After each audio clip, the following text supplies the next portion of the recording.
Shalom.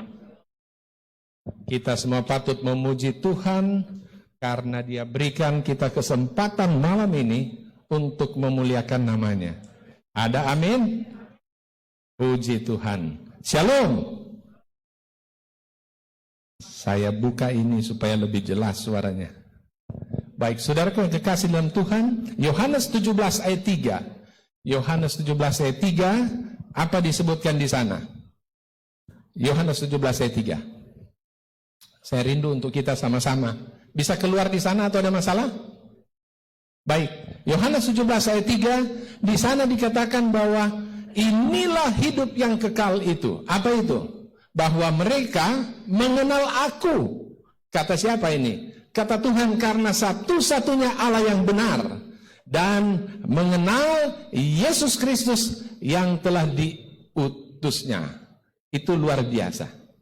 Itu sebabnya kita belajar Tuhan bagaimana supaya kita dekat. Karena Dia satu-satunya yang paling benar. Saya ingin berterima kasih untuk pelajaran rumah tangga yang baik sekali tadi. Bapak Kasenda, saya kalau bicara acara rumah tangga, ada satu ayat yang saya paling suka. Maliaki 2 ayat 16. Ayat itu bilang, aku membenci perceraian. Jadi saudaraku, jangan pernah keluar kata itu dari setiap rumah tangga. Kalau sudah emosi, jangan pernah ucapkan itu. Terima kasih, pelajaran tadi baik sekali karena untuk suami, untuk istri, dan juga untuk anak. Saya juga ingin berterima kasih, saya belum pernah dengar Ibu Ketua kita, Ibu Rantung Pio ini menyanyi, ternyata suaranya bagus sekali. Luar biasa. Dan lagu yang dibawakan seturut dengan lagu tema kita tentang Raja Wali yang terbang tinggi, luar biasa. Kita akan lihat sebentar tentang Raja Wali singkat. Dan juga saya terima kasih untuk vokal grup dari Tumpaan. Saya mau kasih tahu, gereja saya adalah gereja yang full musik, hobi musik. Tapi ada sayangnya, saya tidak terlalu bisa menyanyi. Suara saya pakai untuk urusan yang lain, bukan untuk menyanyi. Tapi mudah-mudahan dengar Ibu Ketua kita menyanyi, saya termotivasi juga untuk menyanyi. Mudah-mudahan berikut saya mau menyanyi. Dan saya akan ajak Ketua Pendeta Ronald juga untuk duet dengan saya. Tapi berikut, jangan dulu dalam waktu dekat. Untuk kemuliaan bagi nama Tuhan. Tadi malam kita sudah belajar tentang Yesus Kristus yang adalah Mesias, yang adalah juru selamat kita. Ada beberapa ayat yang saya pakai tadi malam. Ada yang masih ingat? Yesaya 43, ayatnya yang keberapa? 11. Akulah Tuhan dan tidak ada juru selamat selain daripada aku. Kemudian Yohanes 14, ayat yang ke-6. Dia katakan apa? Akulah jalan kebenaran dan hidup, tidak ada seorang pun yang datang kepada Bapa kecuali melalui siapa? Melalui Dia, Yesus Kristus. Kisah 4 ayat 12 bilang, di bawah kolong langit tidak ada nama lain, hanya nama Yesus Kristus yang bisa buat saudara dan saya diselamatkan. Apalagi Lukas pasal 2 ayat yang keberapa? Ayat 11. Telah lahir siapa? Juru selamat, Yesus Kristus, Tuhan. Di mana? Kota Daud. Itu sebabnya kita bersyukur dan kita harus katakan selalu dalam hati, Tuhan, aku ingin dekat, karena hanya Dia juru selamat. Saudara mau ke sorga, tidak bisa selain melalui Dia. Kecuali saudara punya orang dalam. Sayangnya sampai sekarang saya belum dapat itu. Jadi tidak ada jalan lain. Hanya melalui siapa? Yesus Kristus. Sampai sini ada amin dulu. Nah, saudara sudah tahu kodenya ya. Amin. Saudara itu menentukan panjang pendek khotbah. Tapi saya berpatokan kepada ini, saudara. Jam 7 sampai selesai. Saya janji saya akan berhenti pada saat selesai. Amin. Itu bagaimana Pak Kasenda? Kuat atau pelan tadi? Oh, sedang. Saya mulai kira-kira ini supaya cepat-cepat berhenti karena sedang. Oke, kita lanjutkan. Sebelum kita membahas lebih dalam tentang firman Tuhan, saya rindu untuk kita satu kali lagi Berdoa. Mari kita berdoa. Bapa di sorga, kami mengucap syukur, kami berterima kasih karena Tuhan sungguh amat baik bagi kami. Malam ini kami akan belajar lebih dalam firman Tuhan. Kami butuh Roh Kudus hadir agar hati kami dipenuhi dengan sukacita surgawi. Tuhan ampuni dosa pelanggaran kami. Kami berdoa di dalam nama Yesus Kristus. Amin. Saya harus taruh handphone saya untuk saya bisa lihat kapan saya berhenti. 8:01, ada 29 menit paling tidak saya berbicara. Baik, saudaraku yang kekasih dalam Tuhan, kalau kita lihat lagu kita, kemudian yang dibawakan oleh ibu ketua kita, berbicara tentang Raja Wali. Saya ingin singgung sedikit tentang Raja Wali. Saya cari tahu tadi, ini Raja Wali ini kenapa dipakai di Alkitab. Cari tahu dulu tentang Raja Walinya. Sudah tahu Raja Wali itu salah satu burung yang paling banyak penyebaran di seluruh dunia. Itu pertama. Ukurannya pun dia fantastis. Panjangnya bisa 1 meter, lebarnya bisa 2 meter. Umurnya pada umumnya 20 tahun. Tetapi secara individu ada yang bisa sampai 45 tahun. Dengan catatan lingkungannya mendukung dan makanannya banyak. Apalagi dia sistemnya bertelur itu atau ovarium. Jadi pada saat dia berumur 4-5 tahun itu pertama kali mulai dia bisa untuk memiliki telur. Dan biasanya di awal itu hanya 2 telurnya saja. Dan begitu dierami selama 45 hari, maka dia akan menetas. Begitu menetas, hanya 1 yang kuat yang akan dikasih makan oleh induknya.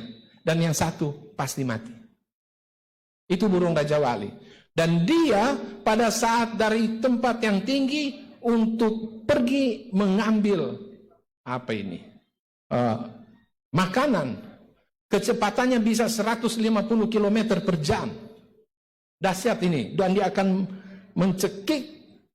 Dan dia bantu lagi dengan paruh yang tajam. Dan biasanya langsung mati mangsanya.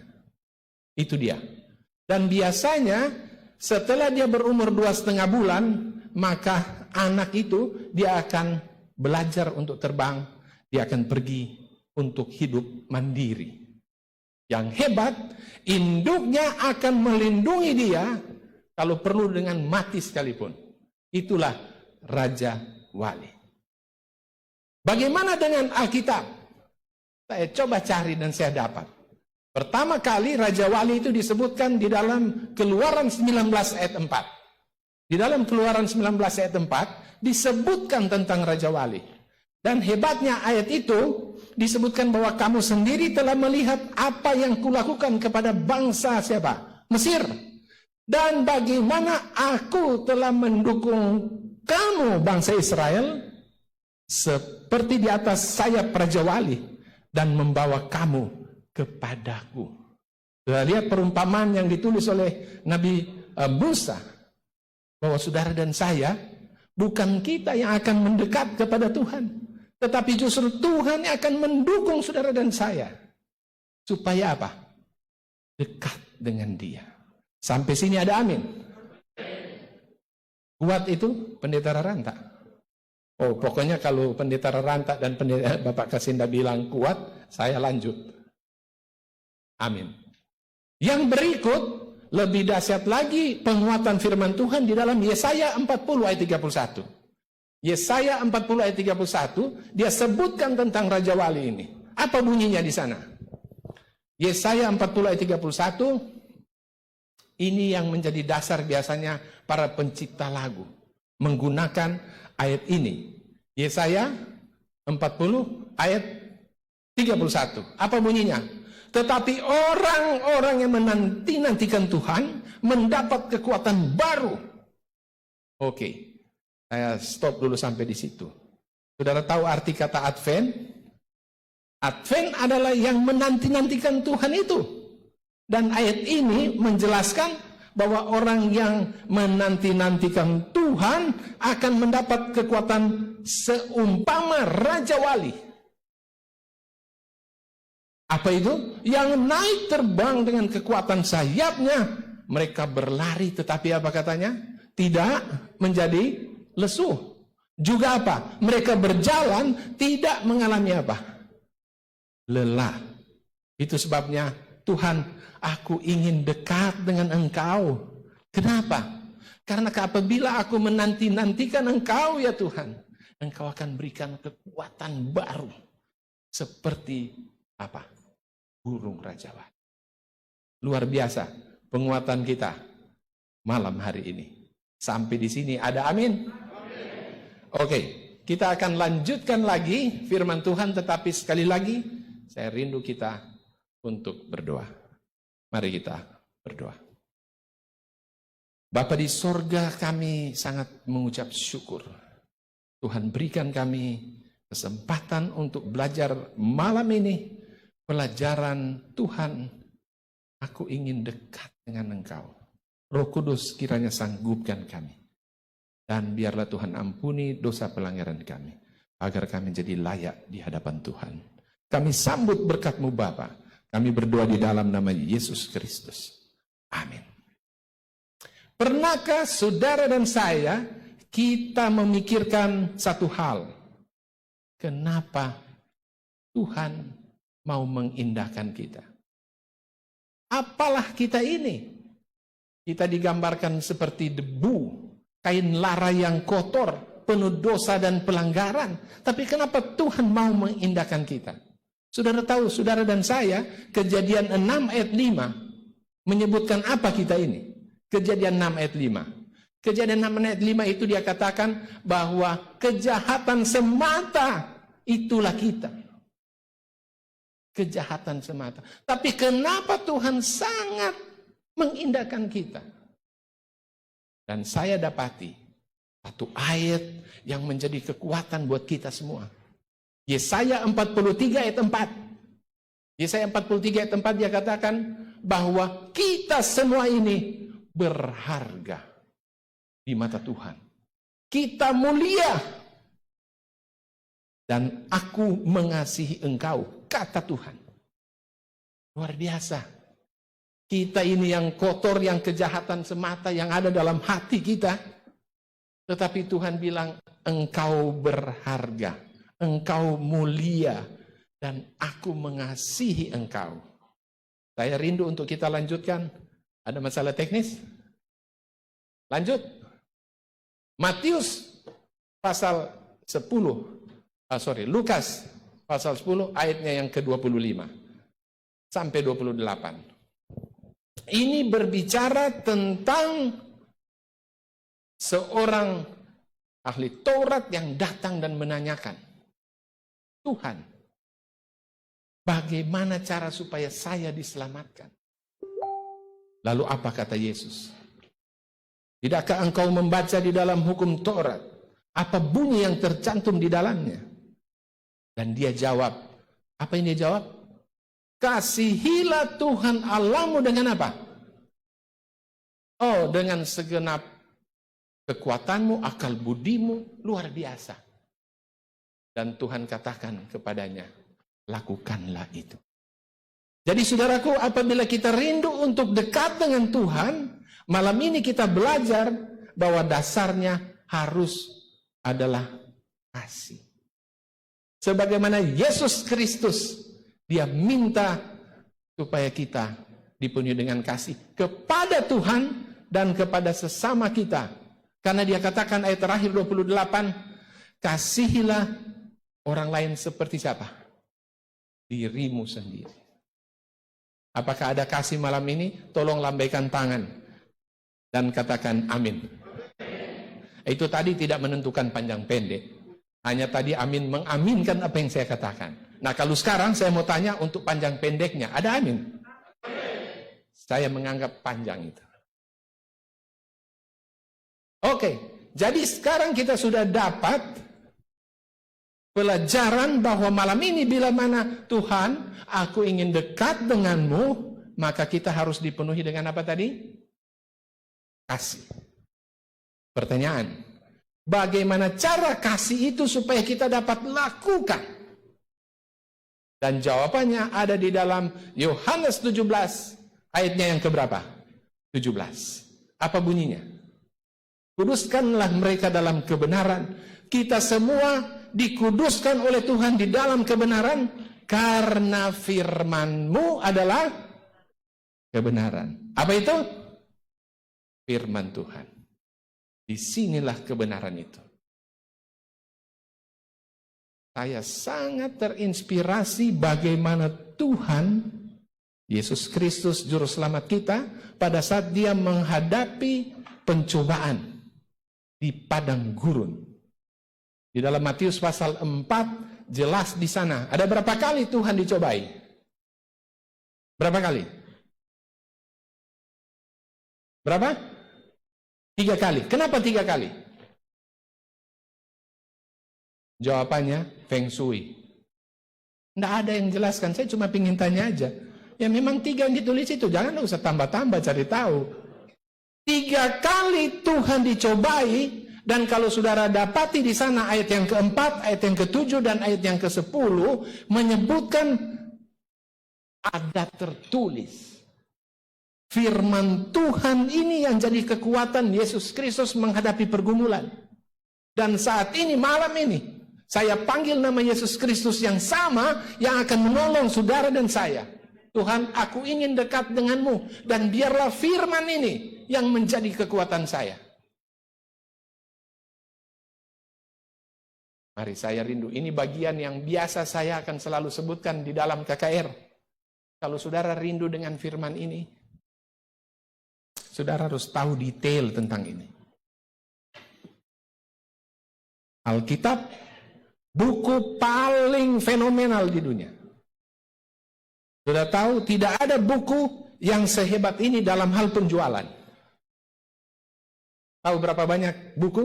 Guinness Book World Record. Dia catat per 1 Agustus tahun 2017, 5 miliar Alkitab terjual. Kalah buku yang lain. Yang nomor 2, itu kutipan Mao Zedong. 820 juta terjual. Yang nomor 3, Harry Potter. Film setan-setan itu 400 juta. Tapi Alkitab kita ini 5 miliar. Di Amerika Serikat sendiri dalam 1 tahun 30 juta terjual. Dalam sekian tahun terakhir ini di Cina 350 juta. Ini terjual. Lembaga Alkitab Inggris, dia tiap hari, tiap 1 detik, 1 buku dia cetak. Sudah lihat dahsyatnya buku ini? Apalagi, tidak ada buku yang ditulis selama rentang waktu 1500 tahun. Tidak ada. Ini, luar biasa. Ditulis oleh berapa banyak penulis? Kurang lebih 40. Dan 40 orang yang menulis ini, semuanya saya bilang orang-orang yang luar biasa. Mulai dari nabi, mulai dari apa lagi? Raja, hakim. Apa lagi? Nelayan, peternak. Amos itu peternak domba. Kadang-kadang dia petik buah ara. Siapa lagi? Sudah bicara dokter, pemungut cukai yang dianggap orang berdosa, yang suka tilep-tilep uang, ada sebagai penulis Alkitab. Dahsyat ini. Apalagi kehebatan ini? Nah, sekarang saya mau tanya. Berapa banyak kata di dalam Alkitab? 773.692 kata Alkitab itu. Berapa pasal? 1189. Oke, apalagi? Yang terpanjang dalam Alkitab, buku apa? Buku Mazmur, berapa banyak pasal? 150. Buku terpendek? 2 Yohanes, berapa ayat? 13 ayat. Buku yang terpendek. Kemudian apa lagi? Pasal terpanjang. Mazmur 119, berapa ayat? 176. Pasal terpendek? Mazmur 117. Berapa ayat? 2 ayat. Kemudian apa lagi? Yang paling tengah. Mazmur 118. Ayatnya yang keberapa? 8. Apa bunyinya? Lebih baik berlindung kepada siapa? Kepada Tuhan daripada percaya kepada Michael. Manusia maksud saya.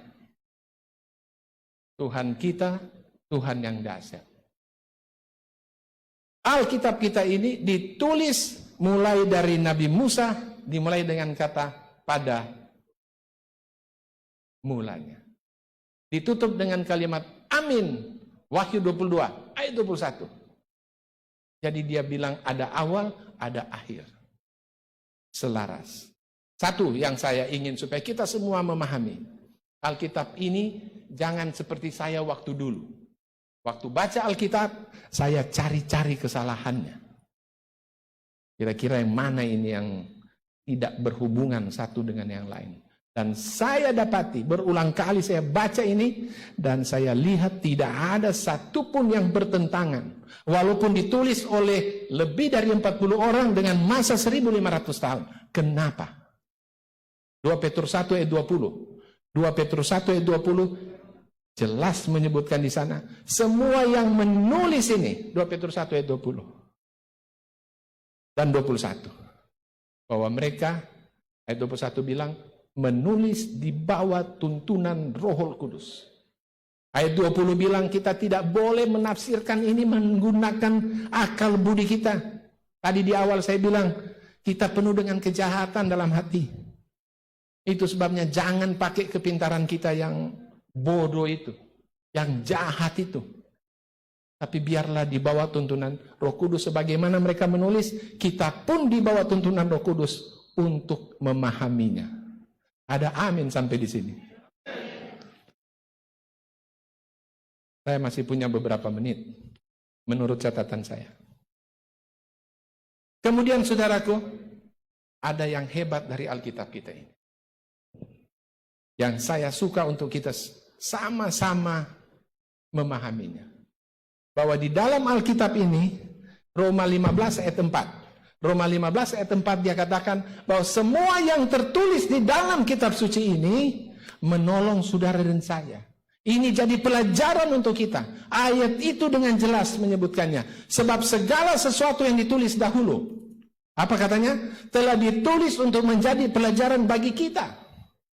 Kemudian apa lagi? Supaya kita teguh berpegang pada pengharapan oleh ketekunan dan penghiburan dari kitab suci.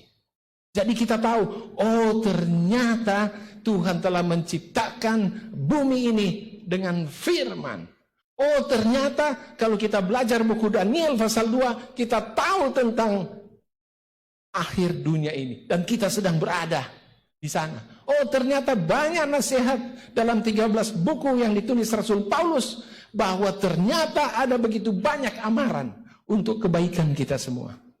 Karena di Alkitab ini menulis pelajaran yang baik buat kita sekarang. Dan Tuhan rindu. Saya sering pakai kata-kata Yohanes 13 ayat yang 15. Aku telah memberikan teladan. Dan kamu harus ikut sama seperti yang aku lakukan. Kata Yesus Kristus. Kalau dia mengasihi saudara dan saya, kita pun wajib mengasihi. Ada amin sampai di sini. Tapi ada masalah saudara. Masalahnya adalah bagaimana kalau saudara baca firman? Apa yang terjadi? Apa yang terjadi pada saat baca firman Tuhan? Saudara buka Alkitab, begitu mulai buka halaman pertama, baru baca kalimat pertama, kecil-kecil tulisannya. Apa yang terjadi? Betul? Padahal kalau nonton sepak bola sekarang lagi Euro, mau dekat final ini. 2 kali 45 menit melotot saudara. Ibu-ibu kalau ada sinetron mau 2 jam tidak ada masalah. Ini mata. Film Korea, film India, oh luar biasa. Tetapi buka Alkitab baru 1 menit mulai lemah. Tidak seperti kekuatan burung Raja Wali. Kalau begitu apa yang harus dilakukan? Ini penting saya punya satu tips buat saudara dan saya.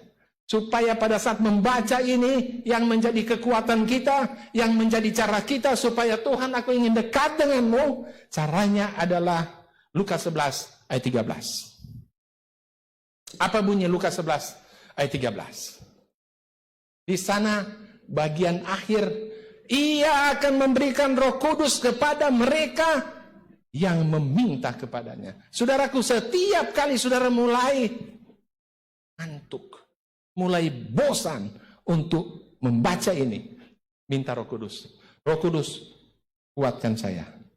Gagalkan ngantuk saya, supaya saya bisa memahami firman Tuhan. Setiap kali mulai mengantuk, Roh Kudus tuntun saya. Dan saya jamin saudara akan kaget kalau ternyata sudah satu pasal habis. Akan kaget ternyata sudah 1 jam saudara membaca ini. Akan mendapatkan kenikmatan yang luar biasa. Ada amin sampai di sini.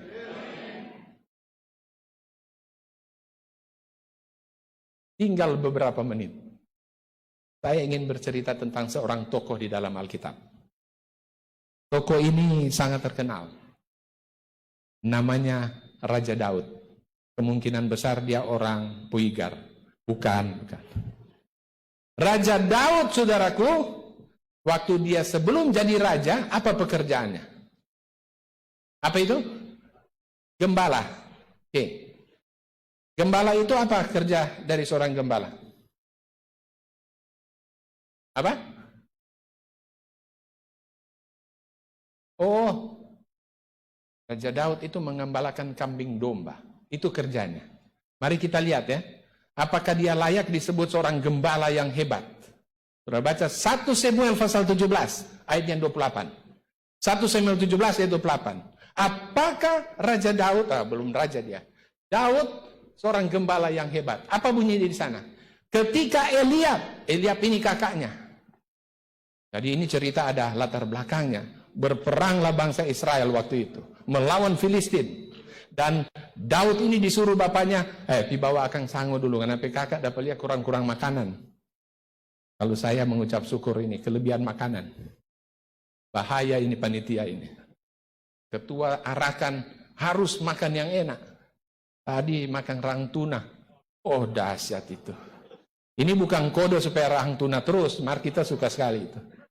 Jadi Raja orang tua Daud menyuruh, dibawa makanan dulu pangan kakak-kakak. Apa yang terjadi? Ini dia kata-katanya. Eliab bilang, Daud, mana tuh kambing domba 2 dan 3 ekor yang ada jaga? Gembala yang hebat itu 2-3 ekor? Apakah cocok dia disebut gembala yang hebat? Kalau sampai di situ, tidak cocok. Cuma 2-3 ekor. Kalau cuma 2-3 ekor, tidak perlu digembalakan dari jauh Joko menjaga lempar dem batu.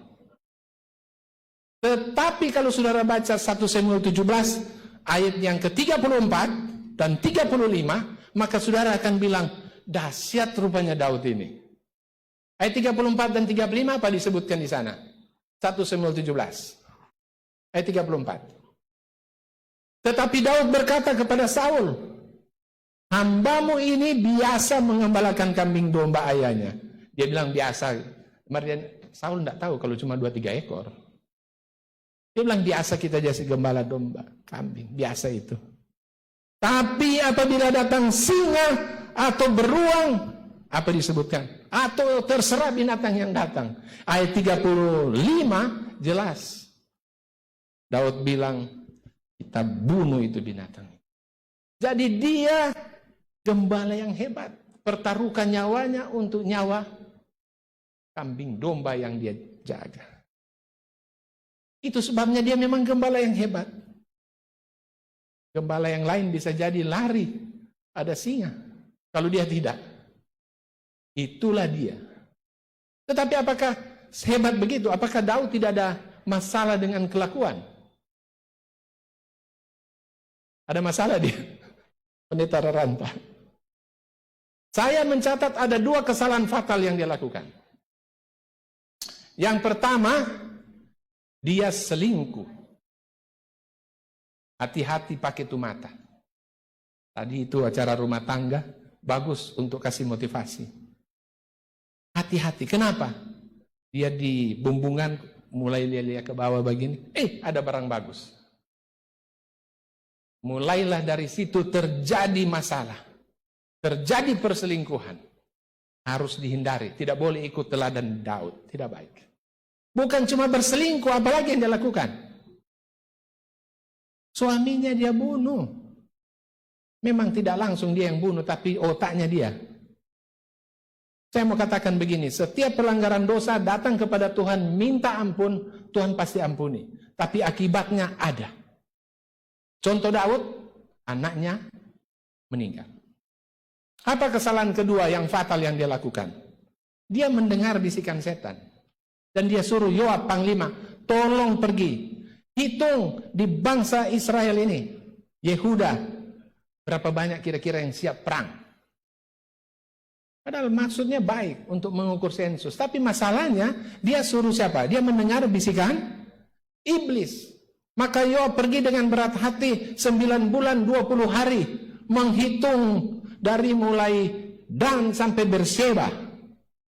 Dan dia dapati ternyata di bangsa Yehuda ada 800.000 siap bisa memanggul senjata. Di bangsa Israel ada 500.000. Jadi dia membayangkan, saya punya pasukan 1,3 juta yang siap melawan siapa saja. Tetapi Alkitab mencatat 2 Samuel pasal 12 ayat 13. 2 Samuel pasal 12 ayat 13. Apa disebutkan di sana? Di sana disebutkan, lalu berkatalah Daud kepada siapa? Nathan. Nathan datang untuk mengingatkan Daud, sota salah ngana. Kenapa ngana ambek orang pebini? Apa yang Daud lakukan? Dia bilang di sana, Tuhan telah menjadikan dosamu itu, engkau tidak akan mati. Tuhan sudah menjauhkan dosa Daud. Pertanyaan, Saul juga pernah melakukan pelanggaran. Dia juga minta ampun dosa. Kenapa pengampunan dosanya Saul berbeda dengan pengampunan dosanya Daud? Apa membedakan? Sama-sama minta ampun dosa, satu diterima, satu ditolak. Daud minta ampun dosa dari dalam hati. Saul cuma sampai di bibir. Itu yang membedakannya. Kemudian, yang selanjutnya di dalam 2 Samuel pasalnya yang ke-24, ayatnya yang ke-10.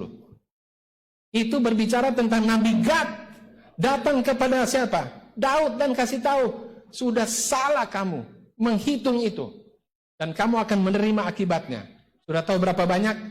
70.000 orang Israel mati oleh karena kesalahan siapa? Daud. Jadi Daud pun sangat bermasalah. 2 kesalahan fatal, saudara. Kalau pertama anaknya akibat dosanya yang meninggal. Kalau yang kedua 70.000 yang meninggal karena kesalahan dia. Itu sebabnya dia tidak diizinkan Tuhan untuk membangun Ka'bah. Harus yang membangun siapa? Anaknya. Terlalu banyak menumpahkan darah. Yang jadi pertanyaan, kenapa Raja Daud sangat dikasihi oleh Tuhan, padahal tidak selamanya dia jago. Dia juga melakukan pelanggaran. Jawabannya, Mazmur 1 ayat yang kedua. Apa bunyi Mazmur 1 ayat yang kedua? Ini dia. Mazmur 1 ayat kedua, yang kerinduannya merenungkan firman itu siang dan malam. Saudaraku, Daud merenungkan firman itu siang dan malam. Dia punya kesalahan seperti apapun, dia datang minta ampun dan Tuhan ampuni. Malam ini, saudara dan saya sama. Saudara dan saya pun Tuhan ajak supaya apapun keadaan kita, katakan, Tuhan, aku ingin dekat. Dan cara untuk dekat dengan Tuhan adalah renungkan firman ini siang dan malam. Apapun kesalahan kita, pelanggaran kita, seberat yang Daud alami, saudara dan saya pun bisa seperti Daud. Tuhan akan mengampuni kita. Dan saya rindu kita setiap saat gunakan waktu-waktu kita untuk lebih banyak merenungkan firman. Jangan mengaku sebagai umat Tuhan kalau saudara kurang baca firman. Oh Tuhan, saya banyak pergumulan. Sudah banyak baca firman? Tidak. Tuhan, jatuh sakit ke siang ini Tuhan. Sudah banyak baca firman Tuhan? Tidak. Ini kekuatannya dahsyat. Dan saya rindu mulai malam ini kita berkomitmen. Kita berkomitmen.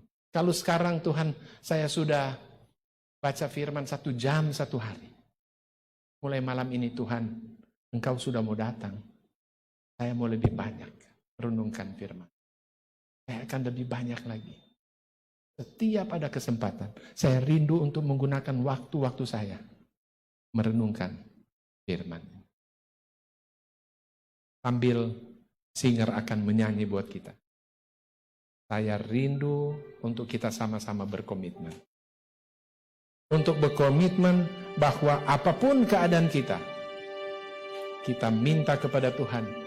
Dia akan berikan kekuatan yang baru sebagaimana burung Raja Wali yang akan memberikan kita kekuatan. Dan kita akan menantikan Tuhan dengan penuh damai sejahtera.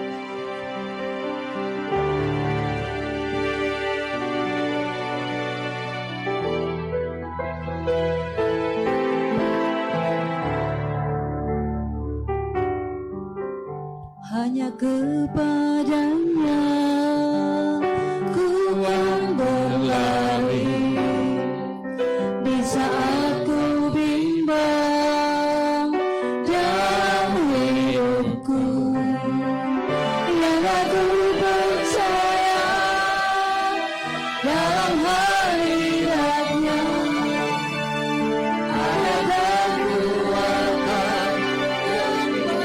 yang walau ku melangkah dalam tekanan, pada pencobaan. Siapa yang rindu untuk berkomitmen dengan bahwa mulai malam ini saya mau mencintai Tuhan karena saya rindu untuk dekat dengan Dia. Saya mengajak berdiri di tempat Anda. Katakan, Tuhan, aku akan terbang tinggi bagai Raja Wali. Dan ya Tuhan, di atas segala persoalan yang kita semua hadapi, kita pasti menang. Karena kita punya Tuhan. Kita harus percaya bahwa Dia satu-satunya yang sanggup bersama dengan saudara dan saya. Apapun masalah kita, tidak ada yang mustahil. Tuhan sanggupkan. Baik. Mari kita tunduk kepala dan kita berdoa. Bapa di sorga, kami mengucap syukur, kami berterima kasih. Malam ini Tuhan berikan kami waktu terbaik dan kami bisa merenungkan firman Tuhan yang luar biasa. Mengajarkan kami, Tuhan kami harus dekat dengan Engkau. Dan cara kami untuk dekat dengan Tuhan, kami harus merenungkan firman-Mu siang dan malam. Biarlah Tuhan satu-satunya juru selamat yang menyanggupkan kami. Roh Kudus tuntun kami. Terima kasih Bapa di sorga. Kami telah berkomitmen, kami berdiri, dan kami menyatakan kami mau merenungkan firman-Mu siang dan malam. Ampuni kami Bapa. Kami sambut berkat-Mu, kami berdoa di dalam nama Yesus Kristus. Amin.